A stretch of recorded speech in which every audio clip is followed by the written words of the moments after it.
Can we please stop using all the same stock photos and B-roll for sake? Everybody's seen them and everybody's copying them. I'm gonna share with you the key to being a successful video editor. I'm talking the top 0.1% of the top 0.1% of the people actually making money editing videos. Because let's face it, most video editors are broke. So this is the framework that I've used to make over $3 million editing videos. And that's $3 million with an M. And not only that, I've made videos for the biggest creators on the internet, and I've made them go extremely viral. And by viral, I mean 1 million views within 24 hours. And not only have I made all of my clients go viral, I've also gone viral to the tune of getting 500 million views. And it's because I perfected exactly what all video editors get wrong. So if you're watching this video, there's a chance, a good chance, that you're gonna be in the top 0.1% of all video editors that actually make money. So the old way of editing, AKA you slap big, bold, yellow and green subtitles on videos and you expect them to get a lot of views because you're putting those captions on videos, that shit don't work no more. That right there was a trend. A trend in which if you look deep enough, you will find started with me. If you go back to my TikTok account from July of 2020, you will see the first video ever with big, bold, ugly subtitles. And over the course of a few months after that July of 2020, I started working with some very big clients. One of which was Grant Cardone, another one was Ryan Pineda, and even more bigger clients came after that, one of which was Jordan Peterson. He's awesome, by the way. And when people like yourself saw these big figures on the internet get lots of views, they immediately looked at the editing and said, that is why these videos are going viral. They completely skipped over the fact that all of these people are incredible speakers. They're all rich. They all live interesting lives. Point of this is that was an editing trend. And if you're constantly following editing trends, you're never gonna succeed as a video editor because you're just gonna be copying somebody like me. Since then, you've seen a lot more trends. You've probably also seen the Iman Ghazi style and the Ali Abdil style and the Devin Jotho style. And there's probably gonna be 17 others that come after that. Those are the people that are innovating. That is where you need to be. Like myself, who innovated a new style of subtitle for the internet, which I apologize. It really, really took the internet by storm. And I feel like that's what it truly means to go viral. So what you're used to doing is stealing like an artist and putting what's working on other people's videos or your own videos and probably not seeing the same results as the people that you're copying. So without you having to copy other people and have other people ask you to make a video that looks like somebody else, here's the new way of editing. This is the editing that actually gets results. So video editing had a weird time during 2020 when the world kind of shut down. A lot of people lost their jobs. And prior to 2020, to be a good video editor, you had to make videos for yourself. There was a barrier of entry. You had to buy Final Cut. You had to pay for Premiere Pro. You had to have a reason to make videos. Like, I'm trying to build a YouTube channel, or I'm working with somebody to build a YouTube channel, or I'm making documentaries. And it wasn't until short form content in 2020, you're welcome, for a lot of jobs, did anybody have the need to like caption a video. So at that point, a lot of new video editors rushed to the industry and all they knew how to do was subtitle and model videos that were already working. So the reason this style of video isn't working anymore, the old way, is because so many people flooded the internet with videos that all look the same. And now when everything looks the same, nothing stands out. But if you notice, the big creators who started it are still succeeding because it's not about the editing. The new way of editing is not focusing on the subtitles, cutting out every little dead space, adding some stock B-roll or 3D animations that really don't matter. It's focusing on the structure of what is being said. And this comes down to basic storytelling. Does the video have a beginning, a middle, and an end? So in the last few years, we've seen a decline in the success of heavy CGI-based superhero movies. Unlike the success of movies like Iron Man 1 and Iron Man 2 and the Avengers, now you have things like Madam Web. And then there's just so many CGI-heavy movies that everybody's just simply tired of. And then you look at short form. All these videos being posted 3, 4, 5, 6 times a day because that's what Gary Vee says to post. You should be putting out somewhere between 5 and 15 posts on social media a day. So everybody just floods the internet with crap videos with really pretty subtitles and animations and graphics, and the videos perform horribly, and everybody just gets so used to seeing them that they start hating them. It's like that Incredibles movie quote. And when everyone's super, no one will be.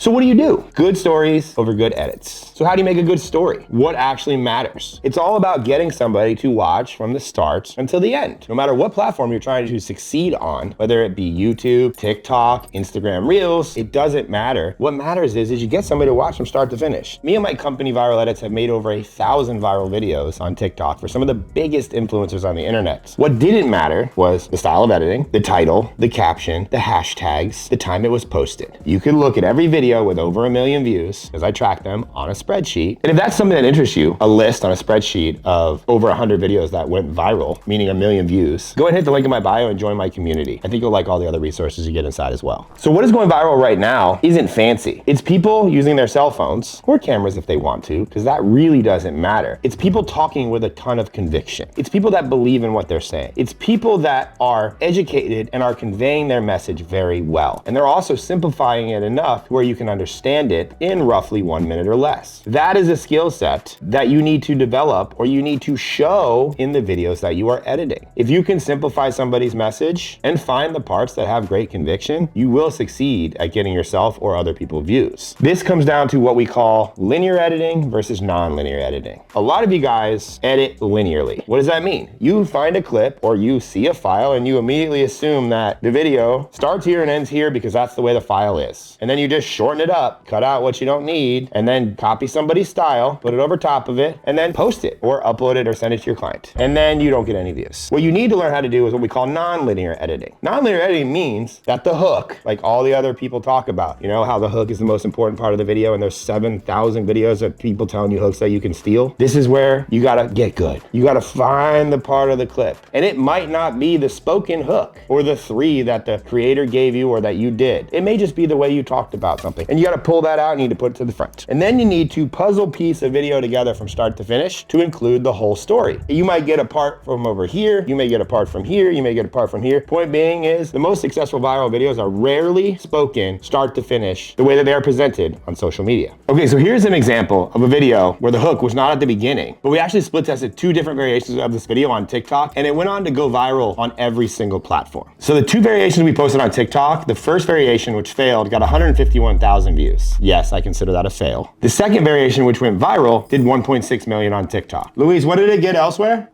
I know, I'm an asshole.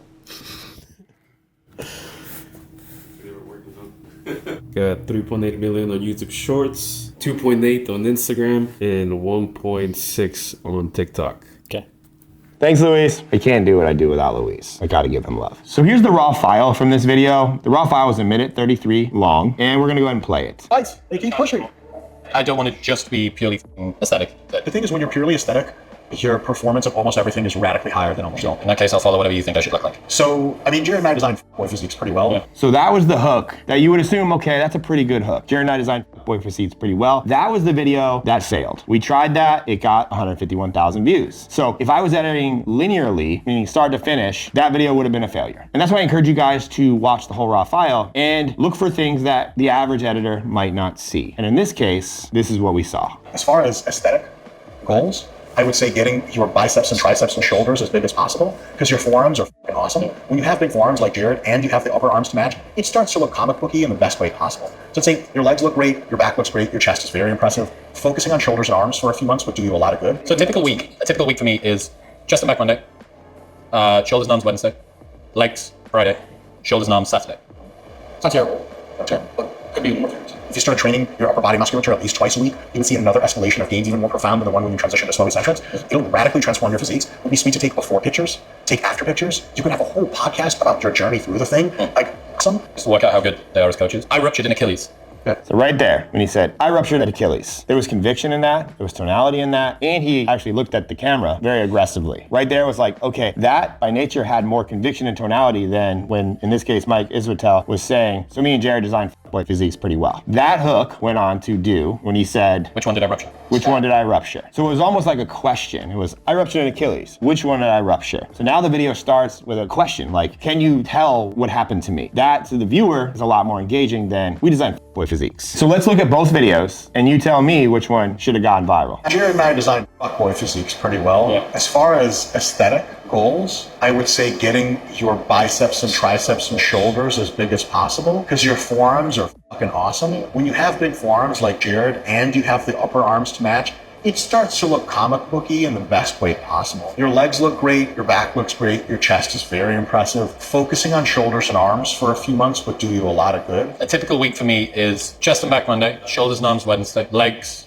Friday, shoulders and arms Saturday. It's not terrible. If you started training your upper body musculature at least twice a week, you would see another escalation of gains even more profound than the one when you transition to slow eccentrics. It'll radically transform your physiques. It would be sweet to take before pictures, take after pictures. You could have a whole podcast about your journey through the thing. In that case, I'll follow whatever you think I should look like. So right there, no mention of the calves. Here's the other variation. I ruptured an Achilles. Which one did I rupture? That might be worse.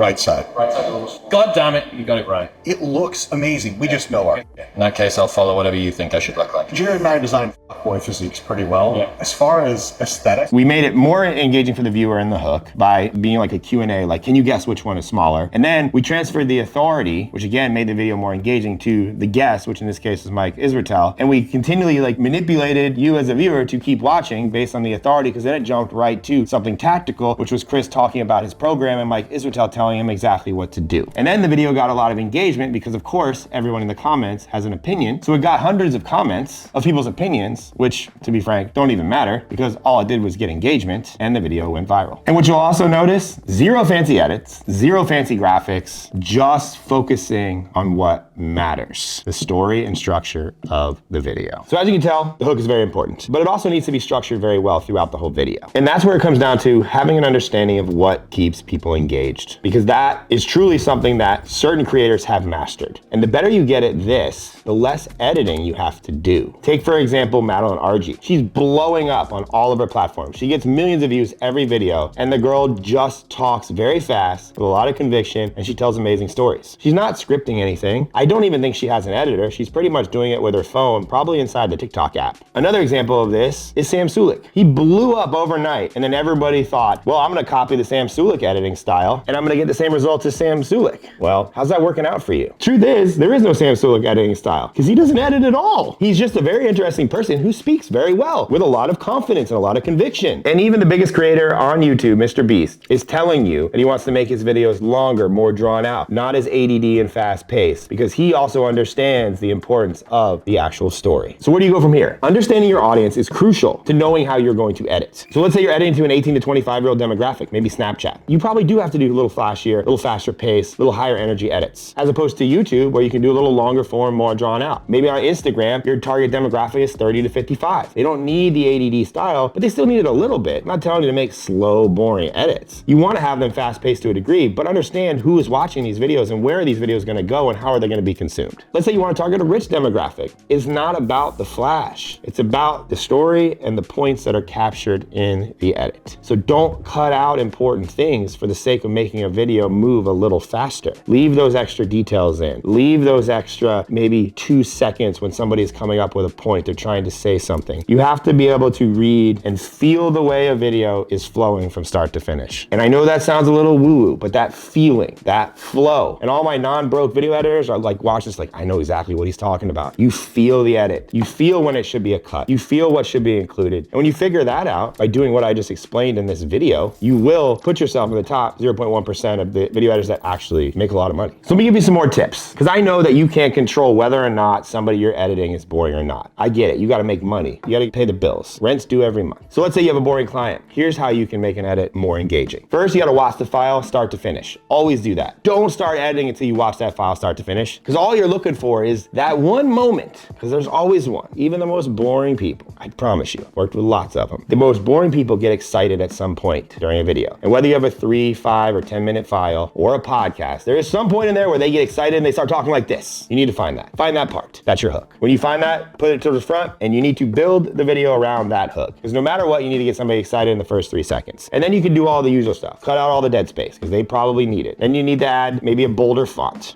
something that holds attention longer. Maybe you do need to include some visuals, maybe some pictures and some B-roll from that person's Instagram account. Can we please stop using all the same stock photos and B-roll for sake? Everybody's seen them and everybody's copying them. And once you've done this, pat yourself on the back, because you've done your best. You can't control how somebody speaks, but you can control how that edit feels. And if it feels faster, if it feels higher energy, then you did a good job and you earned that check. And that video probably stands a chance to do significantly better than if you had just gone the old Sam Sulek style on a boring, horribly mundane speaking person. Your job as a video editor is to not make a video loud and fancy. Your job is to get the point that was said by that content content creator, portrayed well in a 1-minute video or a 3-minute video, whatever platform you're choosing. That's your job, because that person that you are editing for does not care how pretty that video is. They don't. Even if they say they want a pretty video, all they care about is if it gets views. And if it gets views, it makes them money. And if it makes them money, what are they gonna do? Keep paying you money. So if you learned something from this video and you got value from it, value, I hate that word, but if you liked it and you want to learn more about video editing and you want to make videos that get millions of views and become a better creator as a whole, there's a link in the description to join my community. It's cheap as I mean, really, it is. It's made me millions of dollars, and I know it'll do the same for you. Only you can be the judge of that. So go ahead and click the link in my bio, and I'd love to see you inside.